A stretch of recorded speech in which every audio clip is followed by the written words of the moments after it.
हरे कृष्णा। आज हम रीड कर रहे हैं Shrimad Bhagavatam canto 1 chapter number 3 है, जिसका नाम है समस्त अवतारों के स्रोत भगवान श्री कृष्ण। और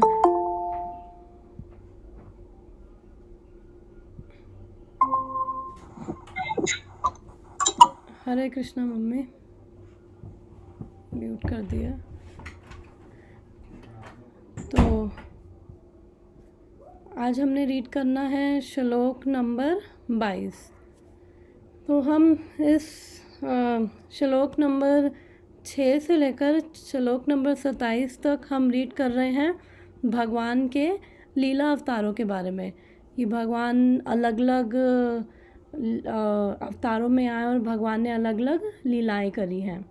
तो अभी तक हम पढ़ चुके हैं 4 कुमारों के बारे में, और वरा अवतार के बारे में, देवर्षि नारद जी के बारे में, नर नारायण के बारे में, कपिल देव जी के बारे में, दत्तात्रेय जी के बारे में, और यज्ञ भगवान के बारे में, ऋषभ देव जी के बारे में, पृथु महाराज के बारे में, मत्स्य अवतार, कूर्मा अवतार, धन्वंतरी अवतार, और मोहिनी मूर्ति, नरसिंह देव, वामन देव, और परशुराम जी, व्यास जी।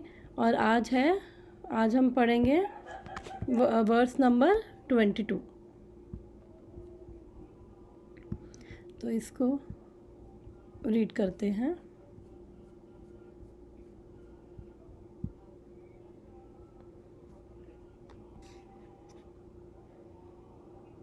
नरदेव त्वम् आपन्ना सूर्यकार्य चिकीर्षया समुद्र निग्राधीनि चक्रे वीर्यानता परम।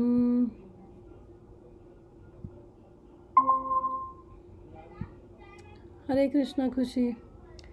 दोबारा वर्ड्स रिसाइट करती हूँ। नरदेव त्वम् आपन्ना सूर्यकार्य चिकीर्षया समुद्र निग्रहादीनि चक्रे वीर्यानयता परम। नरदेव त्वमापन्ना सूर्यकार्य चिकीर्षया समुद्र निग्रहादीनि चक्रा वीर्यानयता परम। वर्ड्स रिसाइट करना है। हरे कृष्णा। नरदेवत्वमापन्या सूरकर्या चिकित्सया समुद्र निग्रहादीनि चक्रे वीर्यानियता परम। Thank you. इसका हम मीनिंग देखते हैं, वर्ड बाय वर्ड मीनिंग इस श्लोक का। नरदेवत्वम आपन्ना। नर यानी मनुष्य, देवत्व आपन्ना का स्वरूप ग्रहण करके, सुर कार्य चिकीर्षया। सुर यानी देवता, कार्य यानी कर्म, चिकीर्षया संपन्न करने के लिए, समुद्र निग्रह आदिनी, हिंद महासागर, निग्रह आदिनी, निग्रह इत्यादि, चक्रे किया, वीर्यानी अति मानवीय पराक्रम, अतः परम तत्पश्चात। 18वें अवतार में भगवान राजा राम के रूप में प्रकट हुए। उन्होंने देवताओं के लिए मन भावन कार्य करने के उद्देश्य से हिंद महासागर को वश में करते हुए समुद्र पार के निवासी नास्तिक राजा रावण का वध करके अपनी अति मानवीय शक्ति का प्रदर्शन किया। तो यहाँ पे बात हो रही है भगवान श्री राम की। भगवान श्री रामचंद्र की जय। In the 18th incarnation, Lord appeared as King Rama in order to perform some pleasing work for the demigods. He exhibited superhuman powers by controlling the Indian Ocean and then killing the atheist King Ravana, who was on the other side of the sea. तो तात्पर्य पढ़ते हैं शिला प्रभुपाद जी के द्वारा, फिर उसके बाद discussion start करते हैं। अनुवाद और तात्पर्य बाय हिज श्री भक्ति वेदांता स्वामी शिला प्रभुपाद की जय, शिला गुरुदेव की जय। तात्पर्य: भगवान श्री राम ने मनुष्य रूप धारण किया और ब्रह्मांड की व्यवस्था बनाए रखने वाले प्रशासक अधिकारी देवताओं की प्रसन्नता के लिए कुछ कार्य करने हेतु पृथ्वी पर प्रकट हुए। कभी कभी भौतिक सभ्यता की उन्नति के कारण भौतिक विज्ञान एवं अन्य कार्यों की सहायता से भगवान की सुस्थापित व्यवस्था को चुनौती देने के उद्देश्य से रावण तथा हिरण्यकशिपु जैसे बड़े बड़े असुर एवं नास्तिक तथा ऐसे अन्य लोग अत्यंत प्रसिद्ध बन जाते हैं।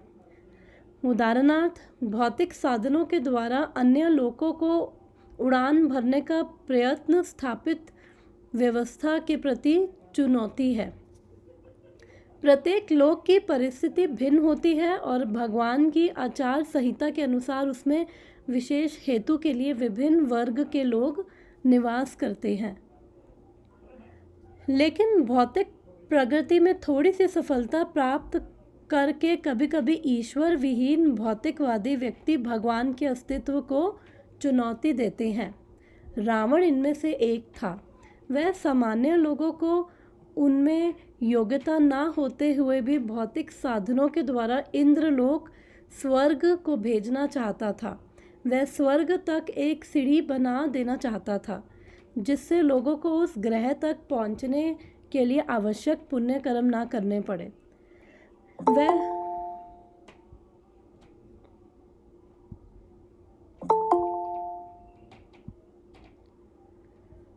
हरे कृष्णा पूजा, हरे कृष्णा कोमल माता जी, हरे कृष्ण माता जी।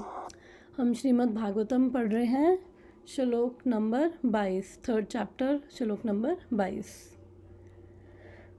रावण इनमें से एक था। वह सामान्य लोगों को उनमें योग्यता ना होते हुए भी भौतिक साधनों के द्वारा इंद्रलोक स्वर्ग को भेजना चाहता था। वह स्वर्ग तक एक सीढ़ी बना देना चाहता था जिससे लोगों को उस ग्रह तक पहुंचने के लिए आवश्यक पुण्य कर्म ना करने पड़े। वह भगवान की सुस्थापित व्यवस्था के विरुद्ध अन्य कार्य करने को भी उद्यत था।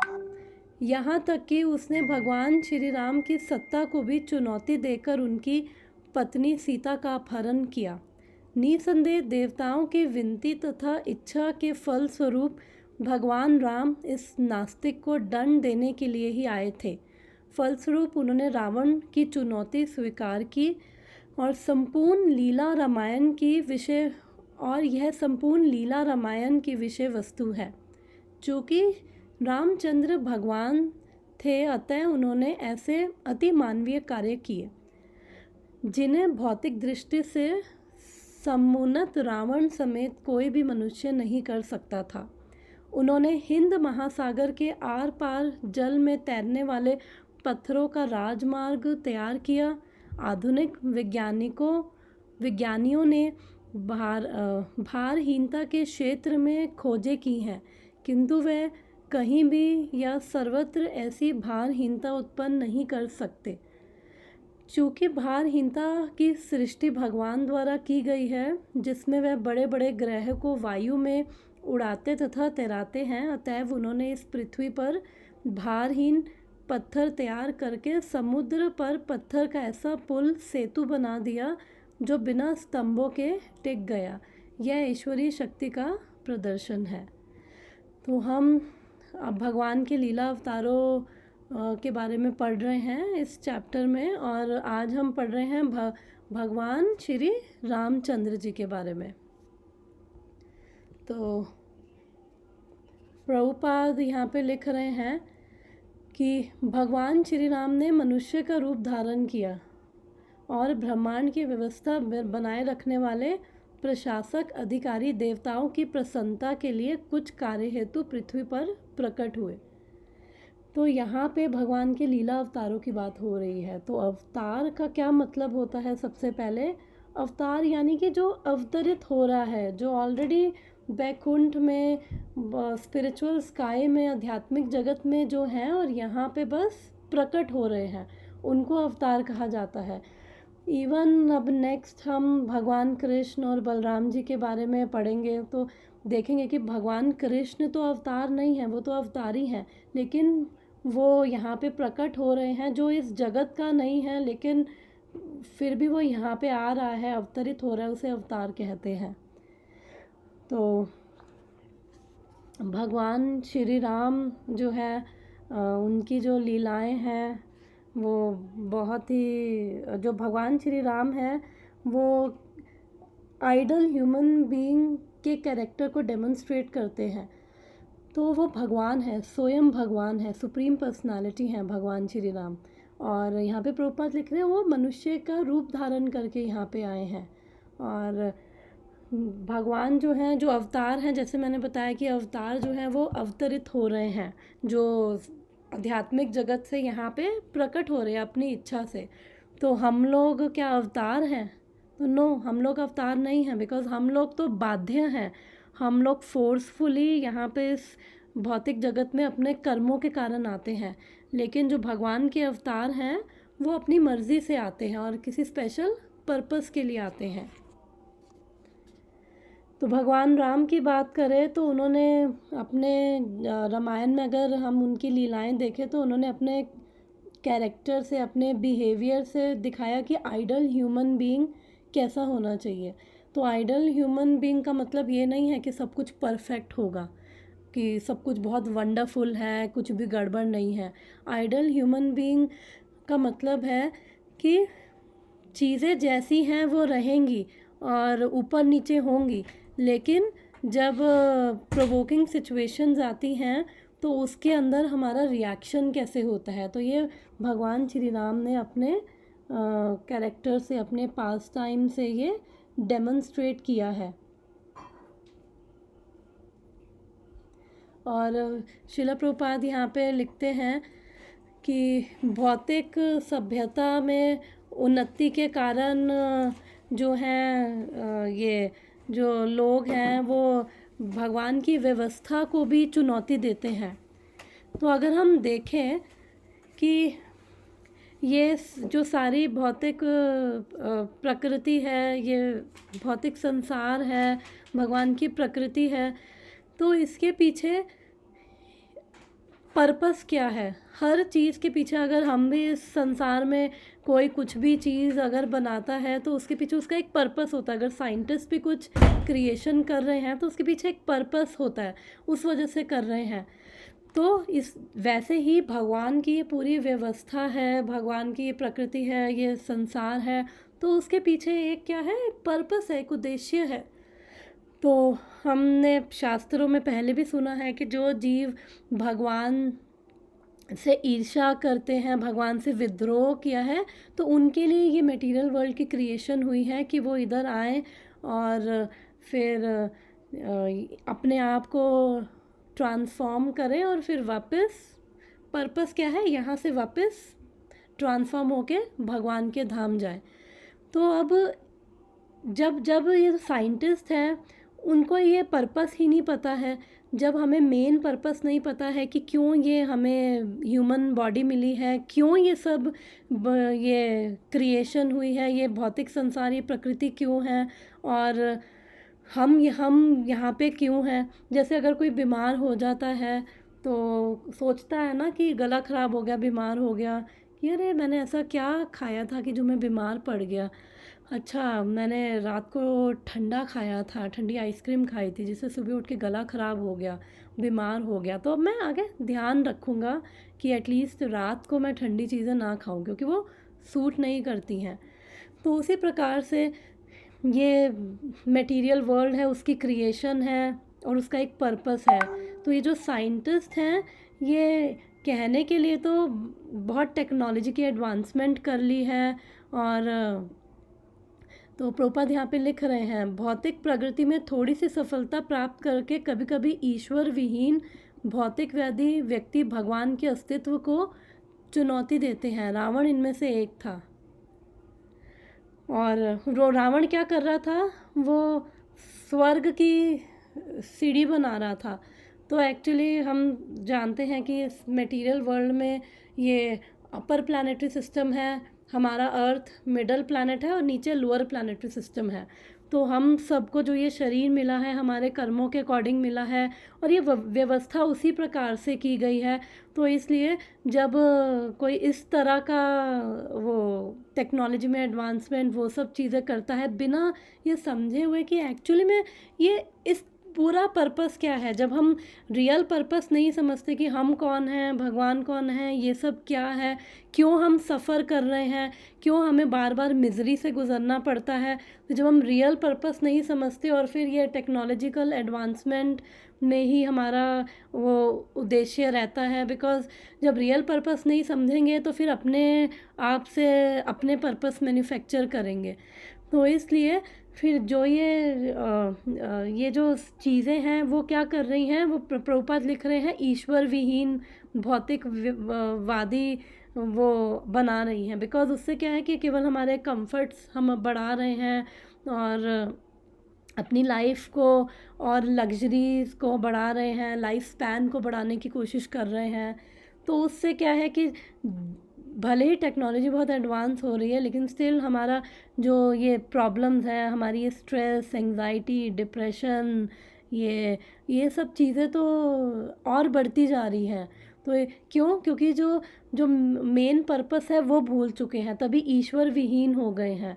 तो इसलिए जब मेन पर्पस भूल जाते हैं कि हम यहाँ पे क्यों आए हैं, क्या ये सब चीज़ें, तो हम फिर अपने अपने पर्पस मैन्युफैक्चर कर लेते हैं।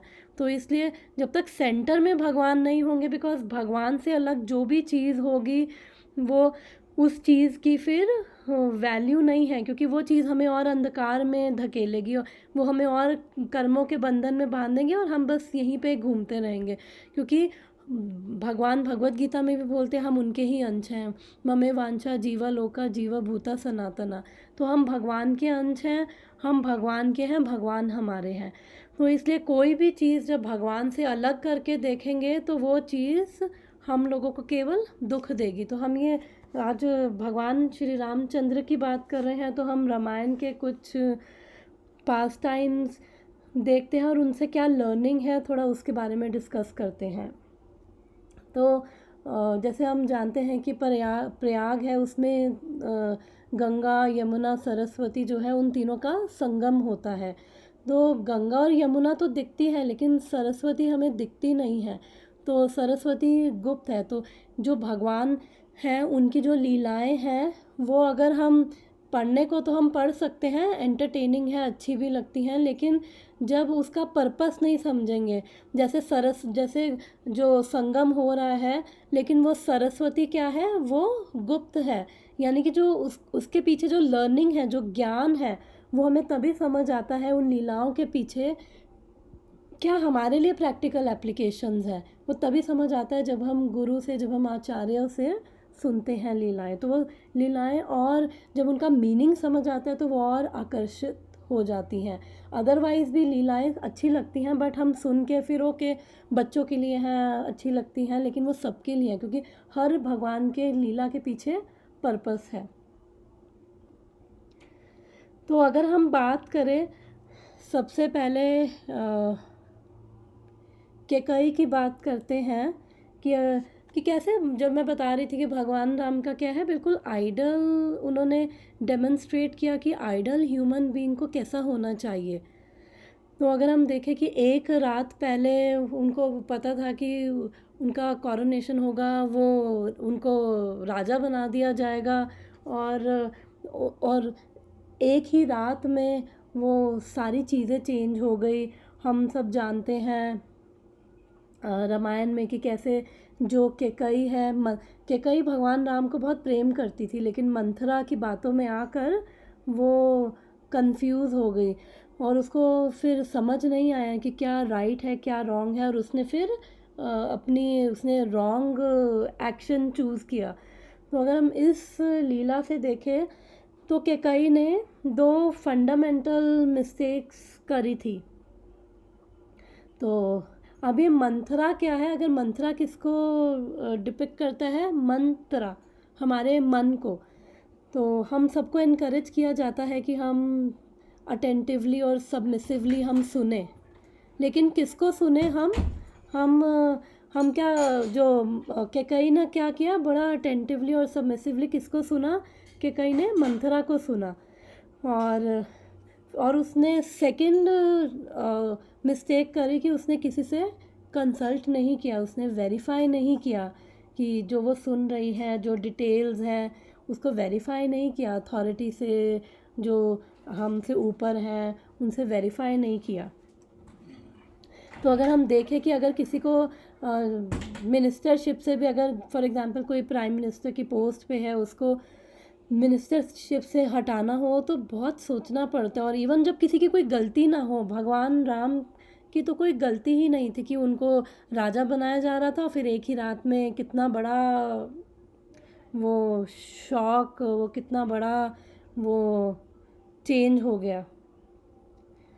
तो अगर हम इसमें देखें, अगर हम प्रैक्टिकली देखें कि अगर मान लो कि कोई ऑफिस में जा रहा है और उसे ऑफिस में बोल दिया जाए कि यहाँ से अब तुम्हें निकाल दिया जा रहा है, और फिर वो वापस अपने घर जाता है और उसको घर में भी एंटर करने के लिए मना कर दिया जाता है कि अब तुम्हारे पास कोई घर नहीं है, कोई शेल्टर नहीं, कोई लग्जरी नहीं है, कोई किंग साइज़ बेड नहीं है सोने के लिए, और यहाँ से तुम्हें अबेंडन रिजेक्ट कर दिया जा रहा है, अब यहाँ से जाओ।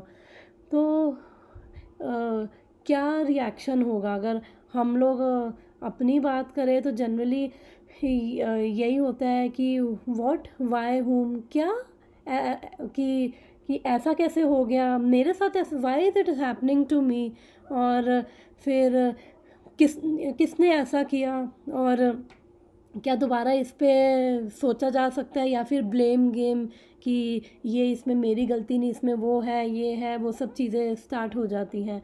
और फिर हम भगवान को भी ब्लेम कर देंगे और बोल देंगे कि देखो कि मैं कोई इतना बुरा डिवोटी हूँ, 16 माला जप रहा हूँ, और आपने ही भगवत गीता में बोला कि सरेंडर अनटू मी, तो मैं सारे रिएक्शंस ले लूँगा। अब जब इतने हैवी रिएक्शंस आ रहे हैं तो अब क्या? तो फिर ऐसी सिचुएशंस में बैलेंस रख पाना भी बहुत मुश्किल होता है। लेकिन अगर हम भगवान राम को देखें तो उनका क्या रिएक्शन था, तो मेन टेस्ट हमारा यही होता है कि कैसे प्रोवोकिंग सिचुएशंस में भी कैसा रिएक्शन है। तो भगवान राम जो थे, उन्होंने जो उनकी थिंकिंग थी कि जो प्रॉब्लम है उसको मिनिमाइज़ किया जाए, जो डिस्ट्रेस है उसको मिनिमाइज़ किया जाए, और अदरवाइज़ कोई और होता है तो वो क्या करेगा, वो क्योंकि जो छोटी सी भी चीज़ होगी हम उसको क्या कर देते हैं, बड़ा मैक्सिमाइज़ कर देते हैं, मैग्नीफाई कर देते हैं, और फिर हमें लगता है कि एक तो मैग्नीफाई कर देंगे और फिर दूसरा उसको कि एटर्निटी की, अब तो ये पूरी लाइफ ही अब ऐसा रहेगा, और फिर हम उसमें स्टक हो जाते हैं, वो मेंटालिटी वहाँ पे स्टक हो जाती है। अब कैसे यहाँ से बाहर आएंगे, क्योंकि एटर्नलाइज कर देते हैं, मतलब कि अब तो पूरे जीवन इसी के साथ रहना पड़ेगा, और अब यहाँ से कैसे बाहर आए, तो बहुत मुश्किल हो जाता है। तो अपने लेवल पे जो हमारी प्रॉब्लम्स हैं, हम उनके साथ डील करना, फिर हैंडल करना उनको मुश्किल हो जाता है। लेकिन जब भगवान राम की बात करें तो उन्होंने ये देखा कि कैसे अब मैं ये स्ट्रेस को मैं मिनिमाइज़ करूँ, उसको और मैग्नीफाई ना करूँ, और इसमें अब जो भी चीज़ है इसमें पर्पस क्या है और मेरी ड्यूटी क्या है, उन्होंने उस वे में उसको देखा। और फिर मेन प्रॉब्लम तो तब आती है जब हम किसी से बहुत प्रेम करते हों और उनसे बहुत एक्सपेक्टेशंस होती हैं, और फिर उन्हीं के द्वारा ही हमें एक वो हर्ट हमें किया जाता है, उन्हीं के द्वारा ही।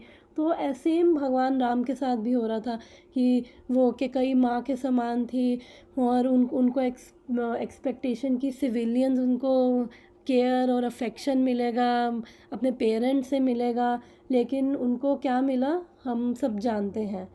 तो उन्होंने कैकई से सिर्फ यही कहा था कि माता, आप अगर ये सब था तो आप मेरे को एक बार ही बस बता देती, और आपने मुझसे इतना संकोच क्यों किया। तो इसलिए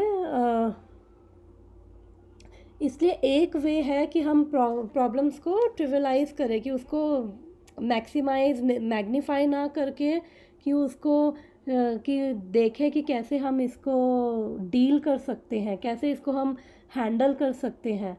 और अगर हम फिर बात करें, अगर हम लक्ष्मण जी की इसके अंदर बात करें, तो लक्ष्मण जी को बहुत गुस्सा आया था जब उनको ये पता चला। तो वो बहुत एंग्री थे, बहुत कॉन्फ्लिक्ट। वो वैसे भी लक्ष्मण जी का मूड है वो सेवा का, और वो बहुत रामायण में अगर हम देखें तो उनको बड़ी जल्दी गुस्सा आ जाता था। तो उन्होंने बोला, उन्होंने अपने फादर के खिलाफ ही उन्होंने बोला कि भगवान राम से बोला कि आप कहो तो कि मैं धनुष बाण उठा के वो अपने फादर को, दशरथ महाराज को मारने की सोच रहे थे। तो फिर भगवान राम ने कहा नहीं नहीं, इसमें उनकी गलती नहीं है, और वो खुद इसमें सफ़र कर रहे हैं, तो इसलिए उनको ब्लेम नहीं करना। पर लक्ष्मण जी फिर कन्विंस नहीं हुए थे, तो उन्होंने बोला कि आप ही राइट पर्सन हो इस थ्रोन के लिए, और फिर मेरे से जो भी होगा मैं करूँगा। तो वो क्षत्रिय हैं, तो भगवान राम ने सीरियसली लिया कि नहीं, अगर पिताजी के ऊपर जाओगे तो मेरे ऊपर पहले धनुष बाण मारना, फिर उन तक पहुंचना। तो फिर लक्ष्मण जी ने वो कॉन्फ्लिक्ट कैसे रिजॉल्व किया, उन्होंने कहा ठीक है, फिर अगर आपको जाना ही है ये, तो आप मेरे को भी साथ लेके जाओ, क्योंकि जो मेरी सर्विस केवल आपके लिए हो, और मेरी यहाँ पे कोई सर्विस नहीं है। तो शुरू में भगवान राम ने थोड़ा रिफ्यूट किया, बट उन्होंने बाद में एक्सेप्ट किया, क्योंकि भगवान क्या करते हैं, रेसिप्रोकेट करते हैं, ये यथा माम प्रपद्यन्ते, कि जैसा जिसका भाव है भगवान उसी के अनुरूप उनको अपनी शरण में लेते हैं। तो इसलिए रिलेशनशिप्स में हमेशा विन विन सिचुएशंस नहीं होंगी, कॉन्फ्लिक्ट्स होंगे, और जब कॉन्फ्लिक्ट्स होंगे तो फिर हमें उसमें देखना कि क्या पर्पस है और क्या ड्यूटी है। तो एक प्रभु जी लेक्चर में बता रहे थे कि जब ऐसी प्रोवोकिंग सिचुएशंस आती हैं, तो फिर उस टाइम पे सेल्फ कंट्रोल कैसे हम रख पाए, क्योंकि हर एक का कोई ना कोई, हम सब देखें, हम सबका हर एक का एक कोई ना कोई एक बटन है, जिसको हॉट बटन, जिसको जब कोई प्रेस करता है तो फिर हमसे वो बर्दाश्त नहीं होता, और हमारा फिर रिएक्शन आता है। तो हमारे सबकी लाइफ में कोई ना कोई एक ऐसा इंसान ज़रूर होगा जो हमें जो हमें थोड़ा चुभता है, हमें उसके बारे में कंसर्न रहता है, और हमारे लिए उससे डील करना मुश्किल होता है। और एक्चुअली में जो ये सिचुएशंस जो उकसा रही हैं, तो वही हमें बताती हैं एक्चुअली में कि हम लोग, हमारा जो है, हमें सिखा रही हैं कि एक्चुअली में हम हमारा रियलिटी में हम अंदर से क्या है। और जो ये प्रोवोकिंग सिचुएशंस हैं, हमें वो काफ़ी लर्निंग देती हैं, क्योंकि जैसे अगर हम उनके लिए प्रिपेयर होते हैं तो ही हम उनको हैंडल कर सकते हैं, अदरवाइज़ हम रिएक्ट करते हैं। जैसे अगर हम हेल्थ टेस्ट के लिए जाते हैं, तो वहाँ पे हमें ब्लड टेस्ट के लिए हमें वो नीडल हमारे अंदर प्रिक की जाती, घुसाई जाती है, तो वो हम उसके लिए मेंटली प्रिपेयर होते हैं, तो हम रिस्पॉन्ड नहीं करते हैं। लेकिन अगर हम मेंटली प्रिपेयर नहीं होते तो हम रिएक्ट करते हैं। रिएक्शन का मतलब होता है कि बिना सोचे समझे चीज़ कर देना। रिस्पॉन्ड का मतलब होता है पहले सोचना, फिर उसमें फर्स्ट थिंक देन एक्ट।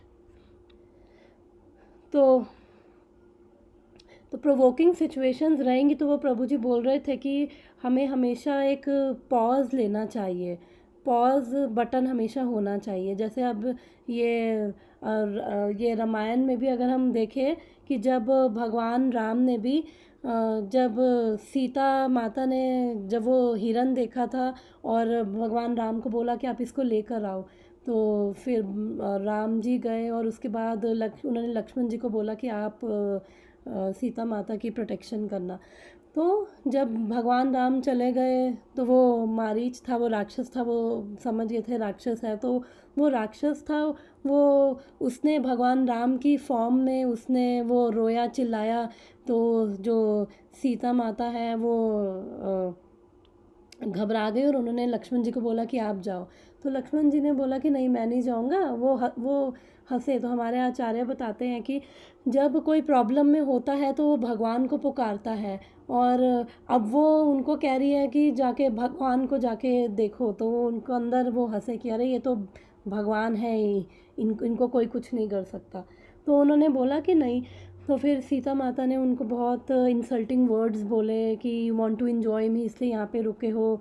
तो फिर वो वहाँ से गए। तो लक्ष्मण जी को अगर हम देखें तो उन्होंने 13 साल जो है ये जब उनको रावण ले गया तो 13 साल उन्होंने उनकी ऐसी सेवा करी, बिल्कुल रात को वो सोए नहीं, रात को वो जग के गार्ड करते थे और दिन में उनकी सेवा करते थे। फिर उसके बाद जब लक्ष्मण जी गए, फिर जब रावण आ गया ले गया और उस सीता माता को, फिर उसके बाद भगवान राम आए, भगवान राम ने उनको काफ़ी हैवी वर्ड्स गए कि तुम में को तो कम्पिटेंस नहीं है। सीता माता ने कहा था कि तुम में कैरेक्टर नहीं है। वो सब चीज़ें देखकर तो जो वो लक्ष्मण जी हैं वो कैसे उसको सहा। तो वो बता रहे थे प्रभु जी कि उन्होंने उस टाइम पे पॉज का बटन दबाया कि नहीं पॉज, और पॉज किया और उन्होंने फिर देखा कि जो माता सीता ने बोला था does she really mean that. जो ये 25 साल का रिलेशनशिप है तो वो किस बेसिस पे ये चीज़ बोल रही है, क्या मैं उसको ख़त्म कर दूँ? वो किस बेसिस पे ये चीज़ बोल रही हैं? वो आउट ऑफ कंसर्न, भगवान राम की कंसर्न की वजह से वो ये सब बोल रही हैं। फिर जब उन्होंने भगवान राम ने जब उन्होंने इंसल्ट हैवी वर्ड्स बोले तो उन्होंने तब भी देखा कि जो ये प्रेम है, जो इतना लंबा प्रेम है, क्या मैं वो एक गलती की वजह से क्या मैं उसको ख़त्म कर दूँ? तो वो बता रहे थे कि जो पॉज बटन है हम कब, क्योंकि आधे टाइम तो हम अपना रिमोट दूसरों को दे के रखते हैं, तो फिर ये पॉज बटन हम कैसे करेंगे जब हम ग्रैटिट्यूड फील करते हैं, थैंकफुल फील करते हैं कि यस ये जो रिलेशनशिप है ये आई एम रियली थैंकफुल, और एक गलती की वजह से क्या मैं पीछे का वो सारा वो कर दूँ। तो जब उस टाइम पे जब हम पॉज लेते हैं तो हम वो रिलेशनशिप में जो कॉन्फ्लिक्ट्स हैं हम उनको हैंडल कर पाते हैं। माता जी कितना प्रैक्टिकल है ना ये आपने अभी ये जो पूरा बताया। यस माता जी। प्रैक्टिकल अगर हम अप्लाई करें तो कभी कोई गड़बड़ ही नहीं हो रिलेशन में। यस माता जी। तो फिर रिलेशनशिप्स को हम देख पाएंगे। हाँ, बस हमें उस टाइम पे पॉज लेना और ग्रैटिट्यूड फील करना है, थैंकफुलनेस की यस एक गलती की वजह से वो 20 साल 25 साल वो सारी उस पर पानी फेर दो। जनरली यही होता है कि कोई 100 अच्छी चीज़ें करे फिर उसके बाद एक गलती कर दे तो बस वो एक गलती इतनी बड़ी बना दी जाती है क्योंकि हमारा माइंड उसको मैग्नीफाई कर देता है, और वो एक गलती के बेस पे वो रिलेशनशिप में, संबंधों में क्या आ जाता है, दरार आ जाती है, टूट जाते हैं। तो इसलिए जब हम इस वे में अगर हम देखें तो हम रिलेशनशिप्स में फिर यस बेटर डील कर पाएंगे। तो ये हमारे लिए प्रैक्टिकल एप्लीकेशंस है। फिर दूसरा अगर हम इसी पास टाइम से लर्निंग देखें तो दूसरी लर्निंग ये है कि जब जो सीता हैं वो एक जीवात्मा को सिग्निफाई कर रही, डिपिक्ट कर रही हैं। तो जब जीव आत्मा ये सब अब उन्होंने तो वो तो भगवान हैं, भगवान की शक्ति हैं, तो वो तो बस डेमोन्स्ट्रेट करते हैं ये लीलाएं ताकि हम लोगों को लेसन्स, हम लोग को एजुकेशन दे सकें। तो ऐसे ही हम भी जीव, हमारे भी ऐसे ही जो ये वो सोने के ऐसे हिरन हैं, हमारे भी बहुत सारे, हमारी भी अपनी इच्छाएं हैं जिसकी वजह से हम भगवान राम को, अपने जो भगवान हैं उनको अपने से दूर कर देते हैं, क्योंकि हमें भी वही सब चीज़ें चाहिए, उन्हीं के ही। और वो ये सब चीज़ें क्या हैं, भगवान की ही ये सब चीज़ें हैं, उन्हीं की शक्तियाँ हैं, उन्हीं की ही ये वही सारी चीज़ें उन्हीं की ही हैं। तो हमें भी वो नहीं चाहिए। हमें जब जीव आत्मा को ऐसे हिरन चाहिए होते हैं तो फिर वो क्या करते हैं, वो भगवान से विमुख हो जाती है, भगवान से दूर हो जाती है। और फिर लक्ष्मण जी क्या सिग्निफाई करते हैं, वो गुरु, क्योंकि हम चैतन्य महाप्रभु की लीलाओं में पढ़ते हैं कि लक्ष्मण जी क्या बन के आए थे, नित्यानंद प्रभु जो हैं गुरु तत्व हैं। तो जब हम भगवान से विमुख हो जाते हैं और उसके बाद फिर हम लोग गुरु को भी, जब लक्ष्मण जी समझा रहे थे अरे नहीं जाऊंगा, मैं यहीं पर रहूँगा, तो वो नहीं मानी। तो जब ऐसे गुरु आते हैं या फिर भगवान के प्रतिनिधि हमारे जीवन में आते हैं और हम उनको नहीं स्वीकार करते, हम उनको भी साइड पे धकेल देते हैं, जाओ यहाँ से चले जाओ। तो फिर उस समय जो जीव आत्मा की जो कंडीशन है वो कितनी अनफॉर्चुनेट कंडीशन है कि उसको कितनी मिजरीज भोगनी पड़ती हैं, क्योंकि हम भगवान के हैं, भगवान हमारे हैं, हमारा भगवान से अलग अस्तित्व नहीं हो सकता। भगवान रूट हैं, जड़ हैं। तो जो भी हम चीज़ यहाँ पे कर रहे हैं वो अगर हम भगवान से नहीं जोड़ रहे हैं, जैसे एक टहनी अगर सोचे कि मेरे को ये पेड़ से अलग होके मेरे को भी इस पेड़ की तरह महान बनना है, वो अपनी जड़ से, रूट से अगर अलग हो जाए तो वो मर जाएगी, क्योंकि वो उसको ना तो नरिशमेंट मिलेगी, और क्योंकि वो वहीं पे बिलोंग करती है। हम भी भगवान के ही अंश हैं, हम भगवान को ही बिलोंग करते हैं। तो जब हम भगवान से अलग होकर हम भी अपने सोने के हिरन देख रहे होते हैं, और भगवान के प्रति जो निधि हैं, जो भक्त हैं, जो आके उनके बारे में हमें बता रहे हैं, हम उनको जब भी इग्नोर करते हैं तो जीव आत्मा को बहुत सफ़र करना पड़ता है, मिज़रेबल कंडीशन में उसको जाना पड़ता है, ये जन्म मृत्यु की साइकिल में उसे घूमना पड़ता है। ये राइट प्लेस नहीं है हम लोगों के लिए। तो इसलिए हमें देखना है कि हमारी जो इच्छाएं हैं, हमारी वो जो भी हमारी ड्यूटीज़ हैं, हमारी रिस्पॉन्सिबिलिटीज़ हैं, वो भगवान जड़ हैं, हर चीज़ भगवान से आ रही है। ईश्वरा परमा कृष्णा सच्चिदानंद विग्रह आदिर अनादिर गोविंदा सर्व कारणा कारणन, कि भगवान सब कारणों के कारण है। जो चीज़ें हमें लुभा रही हैं, प्रलोभन दे रही हैं, टेम्पटिंग लग रही हैं, वो भी भगवान की ही शक्ति है, वो भी उन्हीं भगवान का ऐश्वर्य है। तो अल्टीमेटली हर कोई केवल भगवान को ही ढूंढ रहा है। हमने भगवत गीता में पढ़ा था कि भगवान बोलते हैं, ये यथा माम प्रपद्यन्ते ताम तथैव भजाम्य हम, कि अल्टीमेट हर कोई मेरे ही पाथ का अनुसरण कर रहा है। हर कोई अल्टीमेटली भगवान को ढूंढ रहा है, क्योंकि उसको क्या चाहिए, हर चीज़ के पीछे जो वो कर रहा है, हर चीज़ के पीछे उसका पर्पस क्या है, कि मैं खुश हूँ, मैं सेटिस्फाई हूँ। तो वो आनंद ढूंढ रहा है। वो आनंद भी क्या है, वो भी भगवान है। उसे पता नहीं है कि उसे क्या ढूंढ रहा है, कि वो कृष्ण को अल्टीमेटली ढूंढ रहा है, लेकिन उसको पता नहीं है। तो इसलिए वो अलग अलग चीज़ें ट्राई करता है, कि ये ट्राई करा, वो ट्राई करा, लेकिन सेटिस्फैक्शन नहीं मिलती है फिर। और उसके बाद फिर वो फ्रस्ट्रेशन होती है, और मिजरेबल कंडीशन में सबको फिर घूमना पड़ता है। तो बहुत अनफॉर्चुनेट है ये जीवात्मा के लिए, क्योंकि हम भगवान के हैं, भगवान हमारे हैं, हमारा अस्तित्व है, लेकिन उनसे अलग नहीं है। तो इसलिए जब भगवान को हम अपनी लाइफ में प्रायोरिटी देते हैं, और हम अपने सुबह ही आज हम चैतन्य चरितमृत में इस पे डिस्कस कर रहे थे कि भगवान को अपनी लाइफ में प्रायोरिटी देने का मतलब है कि भगवान को हर चीज़ में हम उनको इन्वॉल्व कर रहे हैं, हर चीज़ में उनको केंद्र बना रहे हैं, उनको सेंटर बना रहे हैं। तो जो लाइफ में प्रायोरिटी नहीं दे रहे भगवान को, वो इसलिए नहीं दे रहे क्योंकि भगवान से ईर्ष्या करते हैं, उनके बारे में पता नहीं है।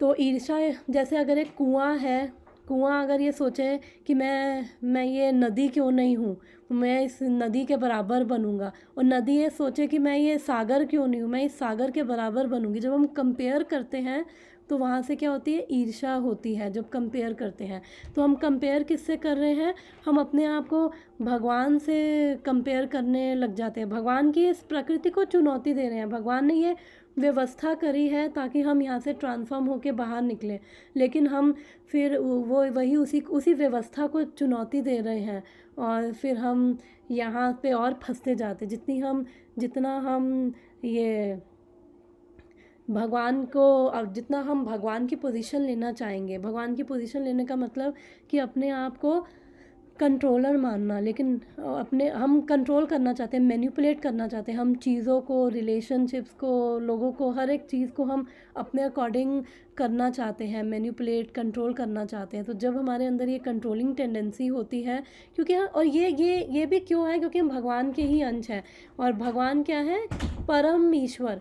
तो हम अपने आप में मिनी ईश्वर बनते हैं। तो इसलिए जो भी चीज़ आ रही है, जो हम चेंज नहीं कर सकते, हम उसको एक्सेप्ट करें। जो हम चेंज कर सकते हैं, हम भगवान से प्रार्थना करके हम देखें कि इसके पीछे क्या ड्यूटी है, क्या पर्पस है, और ये चीज़ को चेंज करके भी हमें अल्टीमेटली क्या मिलेगा, क्या हम भगवान की और करीब जाएंगे या भगवान से दूर जाएंगे। तो जो हम चेंज कर सकते हैं हम उन भगवान से प्रार्थना करके हम उसको फिर हम चेंज करें, और जो नहीं कर सकते, हमें कई बार कई चीज़ें हैं जिसमें हम हेल्पलेस होते हैं। जैसे अब कोरोना आया था तो लोग कितने हेल्पलेस थे, पैसा भी था लोगों के पास लेकिन पैसा भी नहीं बचा पाया, और उस समय तो लोग काफ़ी फिर रिलीजियस हो गए थे, और काफ़ी लोग टेम्परेली उनको फील होने लग गया था कि एक पावर है। लेकिन जैसे ही करोना गया वैसी सिचुएशन गई, फिर वापस अपनी वो मेंटालिटी में आ गया, अब नॉर्मल हो गया सब कुछ, तो अब फ़र्क ही नहीं पड़ता, भूल गए वापस से, क्योंकि क्या करें, अनफॉर्चुनेटली कंडीशन है। लेकिन जब जब हम भूल जाते हैं, जब जब जो ये जीव है भगवान से विमुख होगा, तब तक वो केवल दुख ही पाएगा, क्योंकि आनंद केवल भगवान केवल आनंद के सागर है। तो वो आनंद कब मिलेगा, जब हम समझेंगे कि ये पर्पस क्या है, हम यहाँ पे क्यों आए हैं, और हम जब भगवान से कनेक्ट होंगे तो परम आनंद हमें केवल तब मिलेगा, क्योंकि हम उसी भगवान को बिलोंग करते हैं।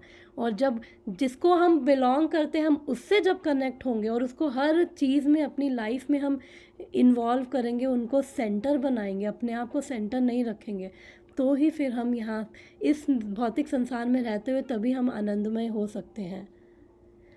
तो इसलिए जो, क्योंकि भगवान है वो आके उनकी उनकी भगवान रामायण को लेकर तो इतने मिसकंसेप्शंस हैं लोगों के, क्योंकि उनकी भगवान ने बड़े ऑर्डिनरी लोगों की तरह वो रोए जब सीता माँ को वो रावण ले गया, और सब लीलाओं के पीछे वो बहुत गहरा पर्पस है। तो भगवान ने बड़े ऑर्डिनरी लोगों की तरह एक्ट किया, तो इसलिए वो बोलते हैं कि कई बोलते हैं कि ये भगवान राम ये मनुष्य हैं या फिर ये ऑर्डिनरी ह्यूमन बीइंग हैं, तो वो बहुत बड़े अपराधी हैं, क्योंकि भगवान स्वयं जब भी भगवान आते हैं वो स्वयं अपने स्वरूप में, अपने रियल स्वरूप में आते हैं, सच्चिदानंद स्वरूप में आते हैं, लेकिन वो ऑर्डिनरी एक्टिविटीज़ करते हैं, लेकिन इसका मतलब ये नहीं है कि वो ऑर्डिनरी ह्यूमन बीइंग है। तो प्रभुपाद लिख रहे हैं कि उन्होंने तो पत्थर तैरा दिए थे, और बिना किसी वो पिलर के उन्होंने पत्थर, वो साइंटिस्ट ढूंढ रहे हैं कि कैसे ये वेटलेसनेस हो, कैसे, लेकिन भगवान है, वो कुछ भी कर सकते हैं। तो उन्होंने जो भी लीलाएं करी हैं तो उनके पीछे बहुत प्रैक्टिकल लेसन्स हैं, हम सबके लिए हैं, और ताकि हम सब उनको सुन के ट्रांसफॉर्म हो, केवल आकर्षित ही नहीं ट्रांसफॉर्म हो। और भगवान आ भी इसलिए रहे हैं ताकि हम सबको वो एजुकेट कर सके। वो भगवान आके ये भगवत गीता बोलते हैं, अपनी लीलाएं करते हैं ताकि हम सबको एजुकेट कर सके, और हमें ये हम जो पर्पस है, रियल पर्पस है, वो हमें समझा सके अपनी टीचिंग्स के द्वारा, अपने इंस्ट्रक्शंस के द्वारा। जो रियल पर्पस है इस ह्यूमन लाइफ में आने का, इस पूरी सृष्टि का रियल पर्पस है, तो वो हमें जब हम पढ़ते हैं तब समझ आता है। अदरवाइज़ हम अपने ही पर्पस मैन्युफैक्चर कर करके उसी में ही हम लगे रहते हैं। और फिर अगर हम देखें और लीलाओं की बात करें तो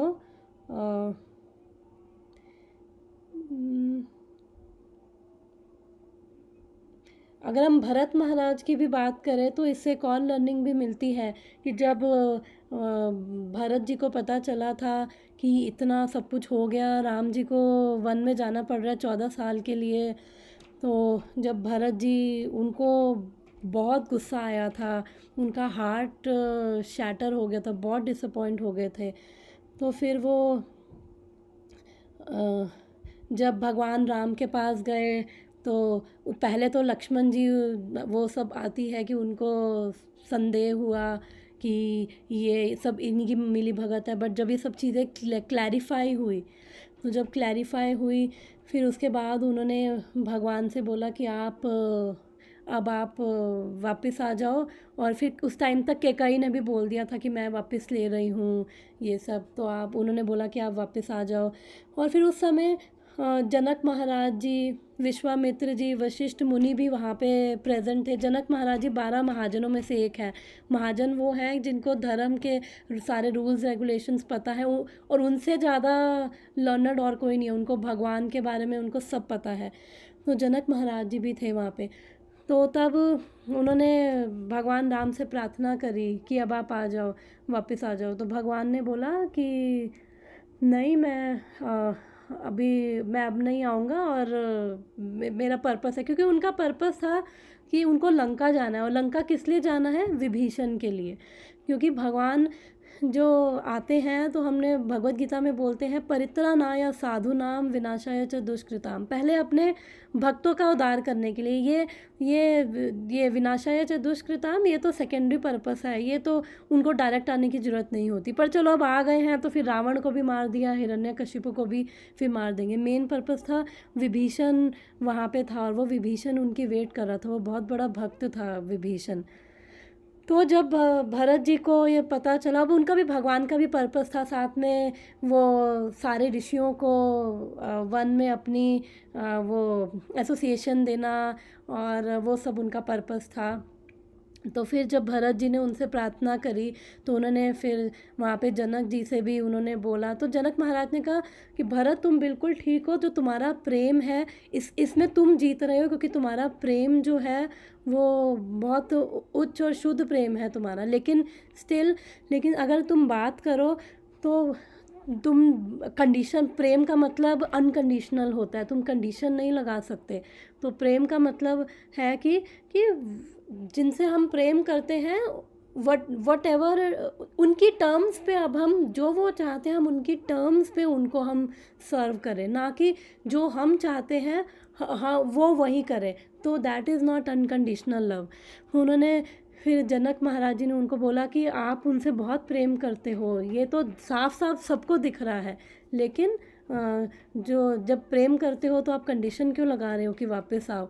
तो आप उनसे पूछो ना, भगवान राम से पूछो कि आपकी क्या इच्छा है, आप क्या चाहते हो। फिर जब भरत महाराज को समझ आया, तो उन्होंने फिर उनसे प्रार्थना की। उन्होंने बोला कि थैंक यू, आपने मुझे ये ज्ञान दिया, मुझे ये समझाया। तो फिर जब उन्होंने पूछा कि प्रेम मैं आपसे करता हूँ, अब आप बताओ कि आप क्या चाहते हो। तो फिर भगवान ने बोला कि ये मैं तुम्हारे को भरत एक्सेप्ट कर रहा हूँ, तुम्हारे इस प्रेम को। भगवान एक्सेप्ट करते हैं, पत्रम पुष्पम फलम तोयम, तो भगवान एक्सेप्ट करते हैं। पर भगवान ने कहा कि अगर तुम चाहते तो ठीक है, मेरे खड़ाऊ ले जाओ, तुम मेरे रिप्रेजेंटेटिव बन के तुम इसकी केयर करो, अयोध्या का तुम ध्यान रखो। तो फिर उन्होंने वैसा किया। तो इसलिए अब जब हमने इस भगवान से संबंध तोड़ा है, तो अब ये रिलेशनशिप हमारे शर्तों पे नहीं बनेगा, ये भगवान की टर्म्स पे बनेगा, क्योंकि हम विद्रोह करके, हम ईर्ष्या करके हम यहाँ पे आए हैं। तो इसलिए भगवान के टर्म्स पे कैसे? भगवान की इंस्ट्रक्शंस के अकॉर्डिंग। तो हम जब भगवान की इंस्ट्रक्शंस के अकॉर्डिंग चलेंगे, तो उसमें फिर हम लोगों को ही इसका मतलब जो भी चीज़ें आ रही हैं, प्रोवोकिंग सिचुएशंस आ रही हैं, ऑब्स्टेकल्स आ रहे हैं, कि हम उसको एक्सेप्ट कर रहे हैं। तो चैतन्य चरण प्रभु एक लेक्चर में बोल रहे थे, जब ऐसी प्रोवोकिंग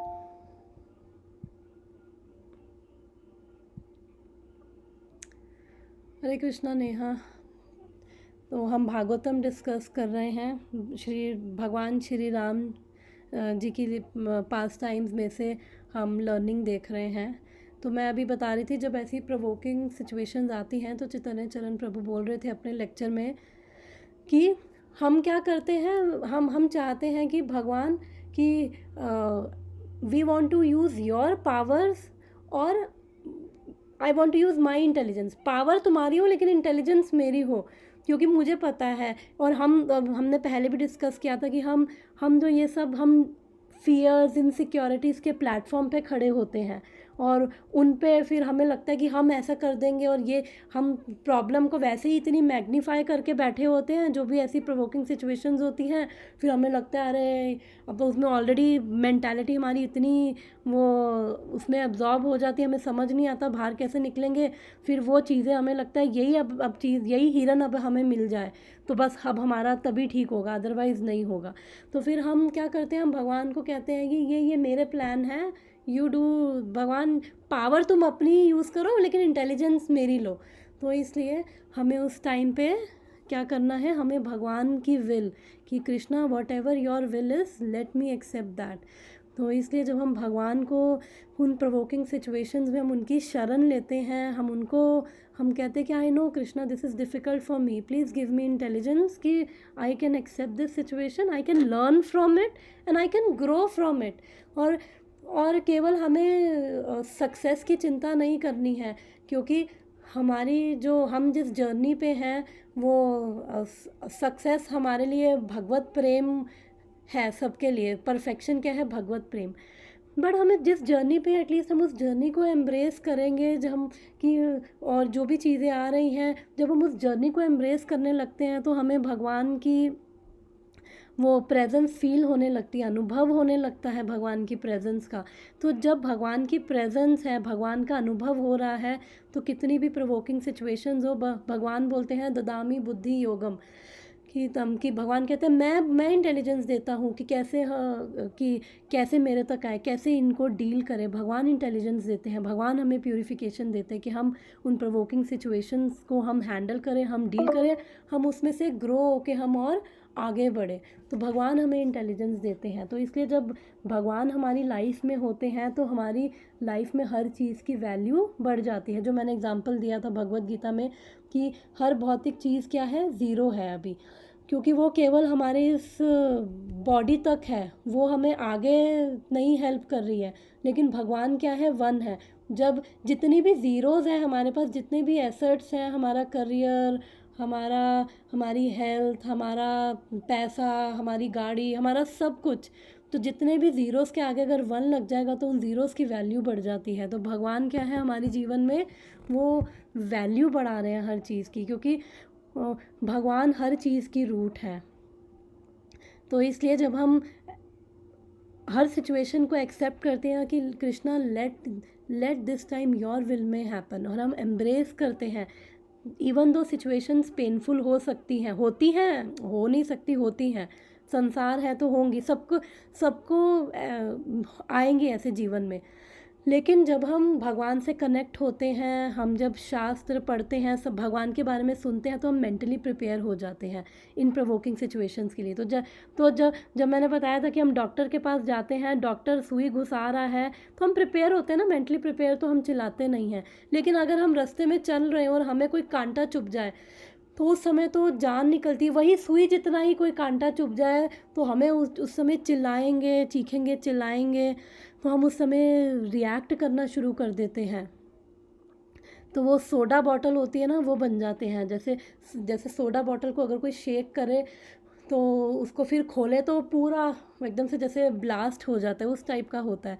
तो लेकिन जब ऐसी सिचुएशंस में भी अगर हम भगवान की शरण में जाएंगे ना, तो हम भगवान की प्रेजेंस फील करेंगे, हम उस जर्नी को एम्ब्रेस कर पाएंगे, हम उन पेनफुल सिचुएशंस में से अपने लेसन लर्न करके उसमें से हम ग्रो कर पाएंगे, ट्रांसफॉर्म होंगे, हमारा हृदय परिवर्तन होगा। और जब हृदय परिवर्तन होगा तो हमारे अंदर शुद्धि आती है, हृदय परिवर्तन होता है तो हम वो पर्पस समझ पाते हैं, हम भगवान से कनेक्ट हो पाते हैं। तो टाइम भी देखती हूँ, टाइम इज़ 8 मिनट्स। तो एक और शेयर करती हूँ जो मैंने आज सुबह चैतन्य चरितमृत में डिस्कस किया था, बट रेलिवेंट है कि सबको एनकरेज करने के लिए, कि जो सुबह हमने डिस्कस किया था शबरी जो है उनकी जो स्टोरी है, कि कैसे जब वो उनके जो गुरु हैं मतंग ऋषि, उन्होंने उनको बोला था कि भगवान जो राम हैं वो आएंगे, तो उन्होंने उसकी बात को, उनकी अपने गुरु की बात को उन्होंने बहुत सीरियसली लिया था। और उन्होंने, जो गुरु ने बोला, और इसलिए वो डेली अपना पैसे जो रास्ता साफ़ करती थी, डेलीज़ वो फॉरेस्ट से जाके वो कलेक्ट करती थी। उनको लगता था आ जाएंगे भगवान, आ जाएंगे, और वो डेली ऐसा कर रही हैं, डेली एंथुजियास्टिक हैं, क्योंकि गुरु की बात को उन्होंने बहुत सीरियसली लिया था। और वो उसको फील कर पा रही थी, वो उस जर्नी को, कि यस, कि मेरे गुरु ने बोला है भगवान आएंगे तो वो आएंगे, तो इसलिए डेली वो प्रिपेयर्ड थी। वो साधना को उन्होंने सीरियसली लिया, और जो वो कर रही थी, जो वो रिचुअल्स, जो वो प्रोसीजर्स कर रही थी, वो उनसे वो करके उनको और शुद्धि आ रही थी, और वो कनेक्शन उनका स्ट्रॉन्ग हो रहा था वो जो कर रही थी डेली। तो जैसे हमें भी साधना दी गई है कि हमें मंगल आरती, हमें भगवान को भोग लगा के खाना है, 16 माला का जाप करना है। तो ये सब भी हमारे गुरु के द्वारा, शिला प्रभुपाद के द्वारा दिया गया है।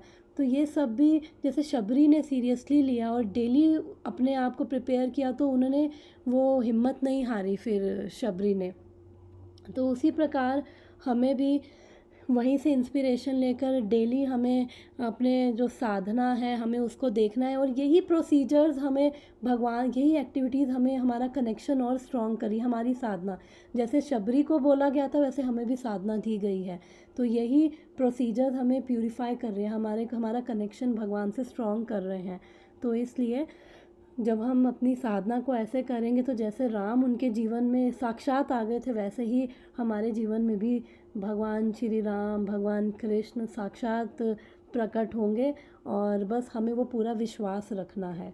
तो इसलिए, और जबकि शबरी की कोई क्वालिफ़िकेशन नहीं थी, ना उनके पास एजुकेशन थी, ना वेल्थ थी, वो सब उनकी, सॉरी क्वालिफ़िकेशन नहीं, वो मटेरियल जो एसेट्स हैं वो सब नहीं थे, लेकिन स्टिल उन्होंने वो सब चीज़ें करी और गुरु की बात पर विश्वास रखा। तो ऐसे हमें भी विश्वास रखना है, और हमें भी भगवान विश्वास रखते हुए अपनी साधना को सीरियसली, सिंसियरली लेना है, और अपने कंफर्ट जोन से बाहर आते हुए हमें पूरे सिंसियरिटी के साथ हमें अपनी जो साधना भक्ति है हमें वो करनी है।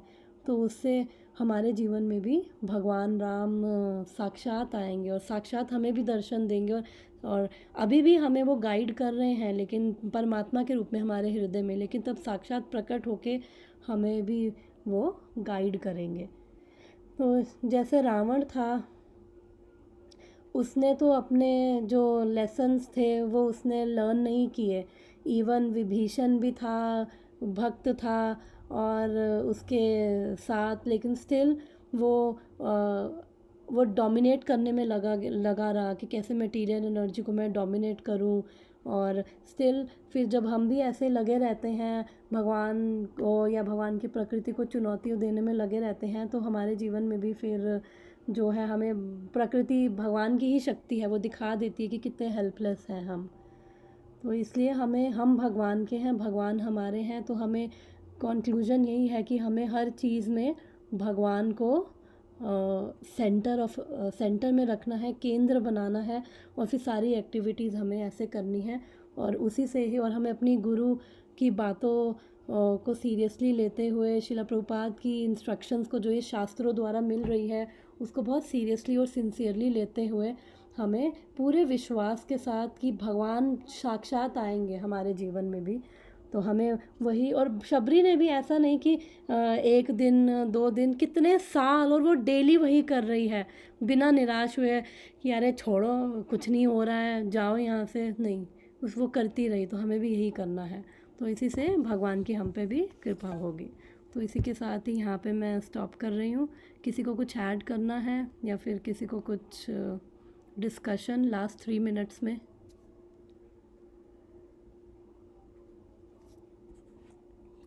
भगवान राम। माता जी, यस, सॉरी, नो माता जी, आप कंटिन्यू। नहीं, ये कंटिन्यू, गो है। नहीं, एक्चुअली मेरा इससे रिलेटेड नहीं, बट मुझे ना एक कंफ्यूजन हुआ अभी तो सुनते सुनते। लाइक भागवतम सूत गोस्वामी ने नैमिषारण्य के ऋषियों को बताया, बराबर? यस।